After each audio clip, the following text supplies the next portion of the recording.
Langkah Partai Nasdem mengusung Anies Baswedan sebagai bakal calon presiden mendapatkan dukungan dari partai politik lain.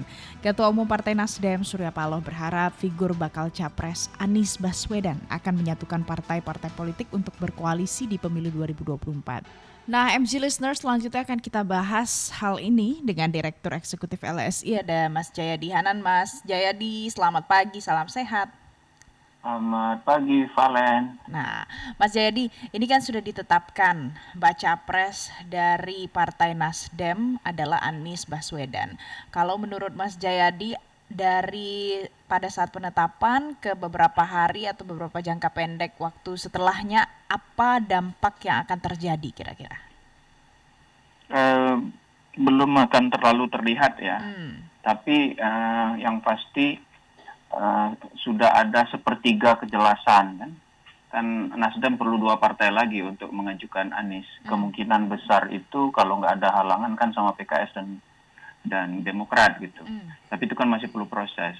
Tapi yang pasti sekarang saya kira di kalangan yang sudah mendukung Anies atau pendukung Anies itu mulai lebih pasti untuk melakukan konsolidasi kan.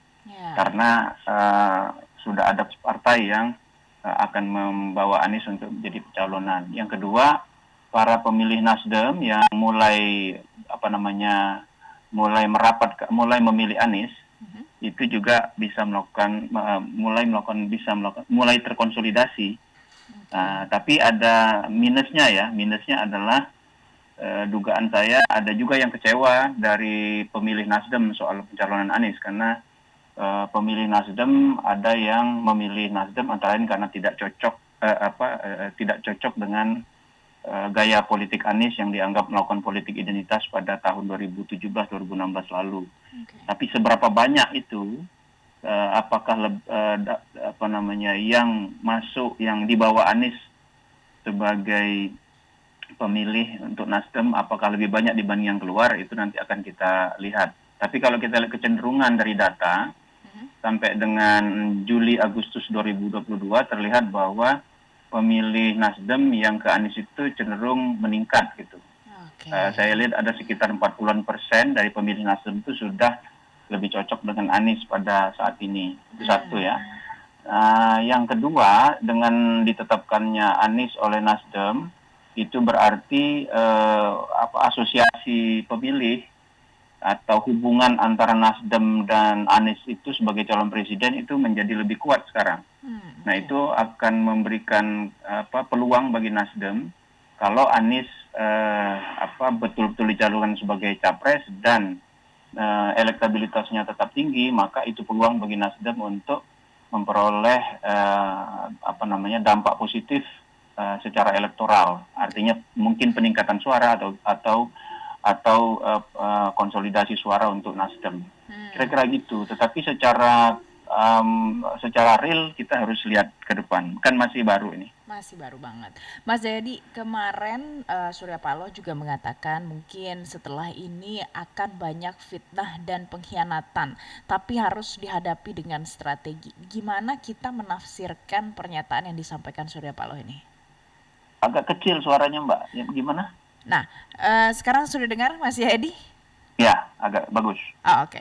Mas Jayadi, kemarin Surya Paloh menyatakan nanti selanjutnya pasti akan ada banyak fitnah dan pengkhianatan yang dihadapi, tapi harus kita hadapi dengan strategi.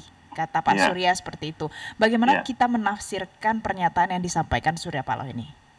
Ya, memang saya kira itu pernyataan yang benar, karena selama ini kan Nasdem itu secara politik, terutama dalam pemilu Pilkada DKI 2016, 2017, lalu Pilpres 2019, itu kan secara politik Nasdem berbeda posisinya dengan Anies. Satu. Yang kedua, selama pemerintahan Jokowi, Anies lebih disimbolkan sebagai simbol oposisi walaupun dia gubernur oleh masyarakat ya. Sementara Nasdem berada di barisan pendukung pemerintah atau anggota koalisi Jokowi. Jadi yang kecewa atau yang tidak suka dengan pencalonan Anies oleh Nasdem pasti juga cukup banyak, dan itu kenyataan politik yang harus dihadapi ya. Nah, cuman saya kira memang Bang Surya mungkin sudah berhitung bahwa kalkulasinya mungkin menunjukkan bahwa dampak positifnya akan lebih banyak dibandingkan dengan dampak negatifnya. Oke. Begitu kira-kira. Jadi memang serangan-serangan itu pasti akan ada. Jadi serangan-serangan itu wajar terjadi ya, Mas Oh iya Jayadi? wajar, dan nanti itu tidak hanya terhadap Anies kan, siapapun nanti yang sudah dicalonkan sebagai capres, baik secara resmi oleh satu partai atau secara resmi oleh satu koalisi yang cukup untuk mencalonkan presiden, itu pasti akan memperoleh serangan negatif. Mungkin juga serangan-serangan yang sifatnya istilahnya black campaign, kampanye hitam, atau istilah Bang Surya itu fitnah, itu sesuatu yang wajar saja terjadi. Saya kira memang harus siap untuk itu. Oke, Mas Jayadi, bagaimana Anda membaca terkait dengan pada saat sudah diumumkan PKS menyatakan memberikan dukungan, ada banyak hal-hal positif yang disampaikan oleh Presiden PKS. Tapi kalau Demokrat menyatakan, Andi Arief kemarin bilang harusnya 10 November tapi ternyata dimajukan jadi lebih awal. Tapi mudah-mudahan nanti finalisasi koalisi ini masih akan terus berlangsung. Nah, Anda membacanya ini seperti apa?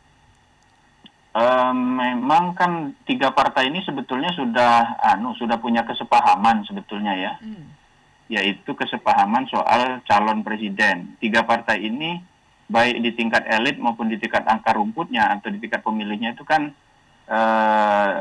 kalau kita analisis itu cocok dengan Anies gitu. Jadi mereka sepakat. Nah, cuma memang yang masih alot adalah tampaknya masih ada yang ngotot untuk menjadi cawapres gitu ya. Dari ketiga partai kan sama-sama mencalonkan menjadi cawapres. Nah itu tidak mudah gitu.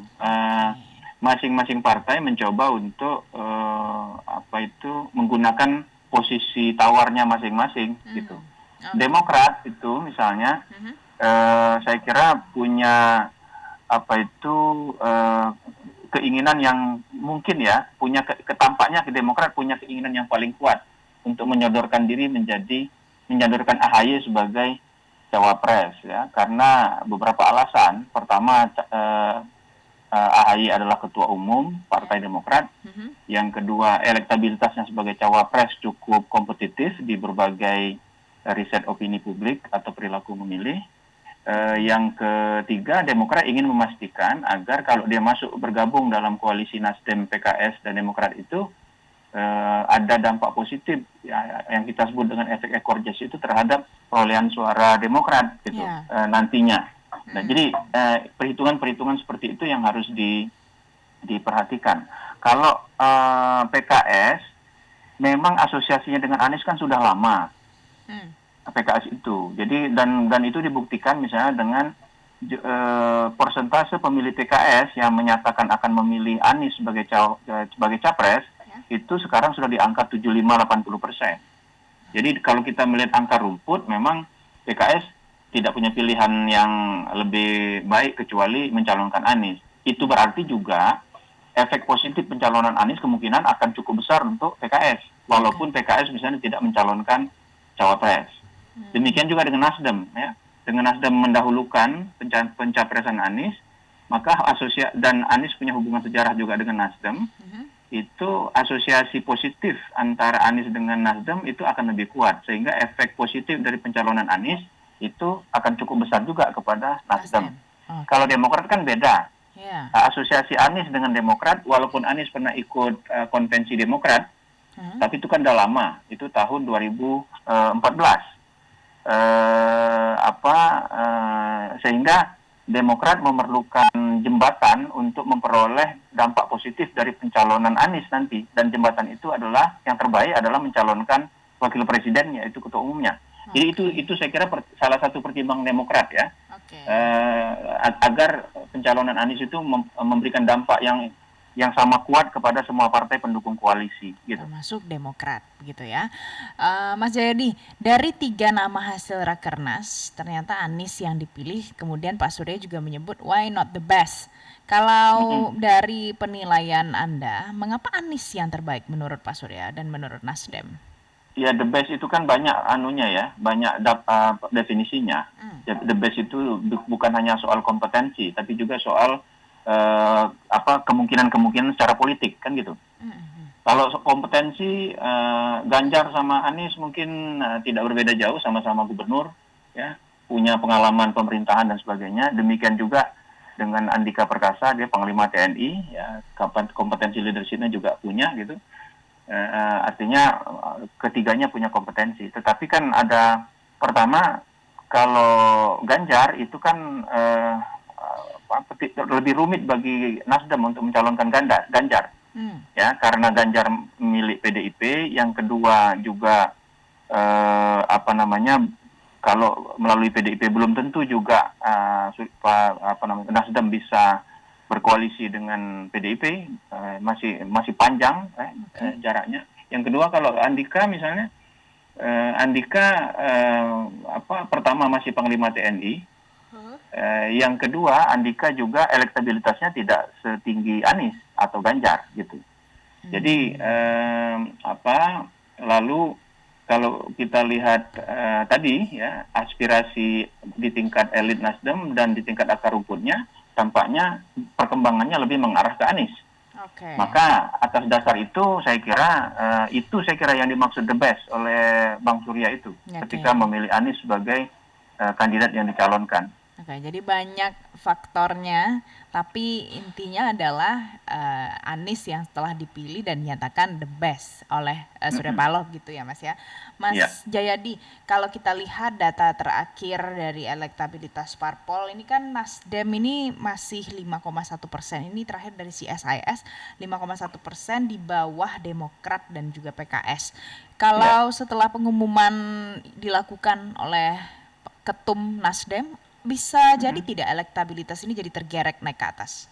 Ya bisa saja, tapi begini, kalau kita perhatikan elektabilitas partai-partai itu sejak 3 tahun terakhir, kan datanya terus-menerus dicek tuh sama berbagai lembaga survei. Itu menunjukkan bahwa kecuali PDIP, partai-partai lain itu perolehan suaranya itu masih tidak ada peningkatan dibandingkan dengan pemilu 2019 atau belum ada. Ya itu faktornya banyak. Satu, pemilunya belum kan. Yang itu berarti partainya belum bergerak. Kok PDIP yang bisa lebih tinggi? Karena PDIP punya Jokowi kan. Jadi walaupun PDIP belum bergerak partainya, tapi kan citra PDIP dengan Jokowi kan kuat. Sehingga kalau performa Jokowi baik, maka salah satu dampaknya adalah positif kepada PDIP. Tapi itu tidak berdampak positif kepada partai-partai lain, karena kan karena Jokowi bukan punya PDIP. Jadi calon presiden itu bisa menjadi salah satu faktor yang akan membantu sebuah partai untuk dilihat lebih positif oleh masyarakat. Kalau calon presiden yang dicalonkan itu memang memiliki elektabilitas yang tinggi, gitu ya. Nah, karena Anies adalah salah satu calon yang cukup kompetitif dibandingkan dengan Ganjar dan Prabowo misalnya, maka paling tidak pencalonan itu mestinya tidak menurunkan potensi suara Nasdem. Paling tidak itu akan membuat Nasdem bisa terkonsolidasi suaranya dan bisa bertahan gitu. Apakah akan terjadi peningkatan atau tidak, itu kan masih lama. Jadi peningkatan itu banyak tergantung juga kepada bagaimana gerakan mesin partai, kemudian calon-calon anggota DPR, DPRD siapa aja yang dicalonkan oleh partai seperti Nasdem di tingkat provinsi maupun kabupaten kota, itu semua akan mempengaruhi. Tapi soal capres itu hanya salah satu saja. Lagi pula, ya, capresnya Nasdem kan belum pasti nyalon. Iya, benar. Ya kan? Karena harus memastikan dulu dapat koalisi yang cukup untuk memperoleh tiket 20% presidential threshold yang sesuai dengan ketentuan undang-undang. Nah, bicara memastikan ini, Mas Jayadi, Anies ini kan ada di ranking atas lah ya untuk elektabilitasnya. Dengan Nasdem menyatakan akan mengusung Anies sebagai bakal capres, mungkin tidak berdampak pada perubahan peta koalisi yang sudah terbentuk sampai sekarang? Belum. Ya, kecuali kalau Nasdemnya tidak berhasil mengajak Demokrat dan PKS, itu akan berubah peta koalisinya. Tapi kan sementara peta koalisinya masih begitu, koalisi Nasdem, Demokrat, PKS, meskipun belum terbentuk ya, lalu koalisi Prabowo Caimin atau Gerindra PKB, lalu KIB, Ya, Dan ada setuju. satu poros lagi yaitu PDIP yang tampaknya sedang mencari kawan koalisi karena mereka tampaknya tidak mau nyalon sendirian.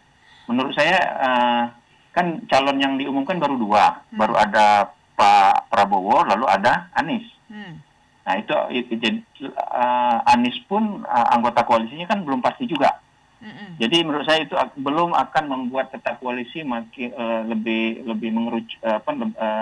berubah. Yang mungkin terjadi adalah dengan dicalonkannya Anies itu kemungkinan pengerucutan koalisi koalisi PKS, Nasdem dan Demokrat itu akan lebih konkret, gitu. Akan lebih konkret itu akan lebih terlihat. Konkret dalam arti betul-betul akan terwujud atau konkret dalam arti koalisi itu nggak jadi bisa bubar sehingga kemudian kalau misalnya Demokrat tidak mau memilih untuk karena misalnya tidak tercapai kesepakatan soal cawapres, maka akan berubah tuh pola koalisi. Demokrat akan mencari kawan koalisi lain, Nasdem sama PKS perlu menambah minimal satu partai. Mungkin misalnya mengajak PAN atau mengajak PAN dan P3 atau malah mengajak Golkar atau PKB dan sebagainya. Jadi itu akan mengubah koalisi. Jadi perkembangan pencalonan Anies ini pertama akan membuat pengerucutan koalisi Nasdem, Demokrat, PKS akan lebih konkret. Nah, kita lihat beberapa bulan ke depan jadi apa enggaknya. Kalau PDIP paling besar potensinya kalau tidak mau maju sendiri bisa bergabung ke arah mana, Mas Yedi? PDIP tampaknya bisa bergabung ke banyak tempat. Tapi kalau kita lihat sejarah selama ini sulit bagi PDIP untuk bergabung dengan Demokrat. Okay. Ya, PDIP itu di tingkat nasional belum pernah berkoalisi dengan Demokrat untuk Pilpres. Belum pernah sejak tahun 2004. Demikian juga PDIP akan sulit untuk berkoalisi dengan PKS. Ya. Karena sejak 2004 juga PKS adalah partai yang belum pernah berkoalisi dengan PDIP di tingkat nasional. Dan kita tahu ada kesulitan hubungan atau interaksi antar partai-partai itu dengan PDIP. Jadi PDIP bisa bergabung dengan, apakah PDIP masih bisa bergabung dengan Nasdem? Saya kira masih mungkin. Tapi itu berarti kalau Nasdem sudah pasti mencalonkan Anies, berarti kan PDIP kemungkinan akan mencalonkan Wapres. Ya, kemungkinan ya. Tapi tentu harus dihitung. Kalau misalnya tidak ke situ, maka bisa saja yang mungkin PDIP bergabung dengan Prabowo. Karena di situ bisa saja Caimin tidak ngotot kan sebagai cawapres, Puan menjadi cawapresnya, Prabowo menjadi capresnya. Atau mereka memunculkan calon baru bergabung dengan KIB. Misalnya PDIP lalu memutuskan akan mencalonkan Ganjar gitu, lalu bersama KIB nanti mencalonkan siapa jadi calon wapresnya. Jadi masih banyak kemungkinan itu untuk PDIP, tapi tampaknya saya bisa mengatakan kemungkinannya akan sulit meskipun tentu tidak mungkin ya. Kecil di dalam politik kan semuanya mungkin ya. Kemungkinan PDIP sulit bergabung sama PKS dan Demokrat. Nah, Mas Jayadi terakhir, apa yang harus dilakukan Anies supaya setelah diumumkan sebagai bakal calon presiden yang diusung Nasdem, elektabilitasnya tetap terjaga bahkan harusnya semakin bagus? Karena kan sudah diumumkan seperti ini, apa yang harus diperhatikan dan dijaga oleh Anies? Ya, Anies harus lebih masif lagi, lebih sistematis lagi melakukan sosialisasi keluar Jakarta, tidak hanya melalui Jakarta. Selama ini kan platform utama Anies kan Jakarta. Sebagai gubernur DKI Jakarta. Iya, nah sekarang dia sudah jadi calonnya Nasdem. Nasdem kan nasional, berarti dia punya kesempatan untuk menyapa semua calon pemilihnya di seluruh Indonesia. Terutama setelah dia tidak menjadi gubernur lagi nanti pada 16 Oktober ya. Itu satu. Yang kedua tapi yang paling krusial adalah penentuan bakal wapres, itu yang paling krusial. Karena penentuan wapres itu akan menentukan apakah Anies jadi calon apa tidak, gitu. Gitu loh. Kalau misalnya Bang Surya mengatakan Anies diberi kesempatan untuk menentukan cawapres kan. Tapi itu tentu salah satu pertimbangannya menurut saya, salah satu pertimbangan utamanya adalah memastikan agar pilihan cawapres itu tidak membuat bakal koalisinya bubar gitu. Oke. Jadi titik kunci untuk memastikan pencalonan itu adalah menentukan wapres yang diterima oleh bakal calon koalisi itu. Oke, Nah baik. itu yang akan jadi pertimbangan itu yang saya kira menjadi salah satu tugas utama Anies yang bisa membantu Bang Surya dan Anies harus membuktikan bahwa dengan dia dicalonkan sebagai cawapres sebagai capres dia bisa menjadi perekat koalisi gitu loh. Kalau termasuk di dalam memilih cawapres. Kalau itu berarti kalau itu terjadi maka pilihan Bang Surya memang tepat gitu, terhadap Anies. Jadi 3 hal itu yang harus dia lakukan saya kira. Baik. Kalau gitu kita nantikan lagi apa dinamika selanjutnya ya Mas Jayadi. Mas Jayadi, terima kasih sudah bergabung dan juga memberikan perspektif baru pagi ini di Morning Traffic. Terima kasih Direktur Eksekutif LSI Jayadi Hanan. Selamat pagi Mas Jayadi. Selamat pagi.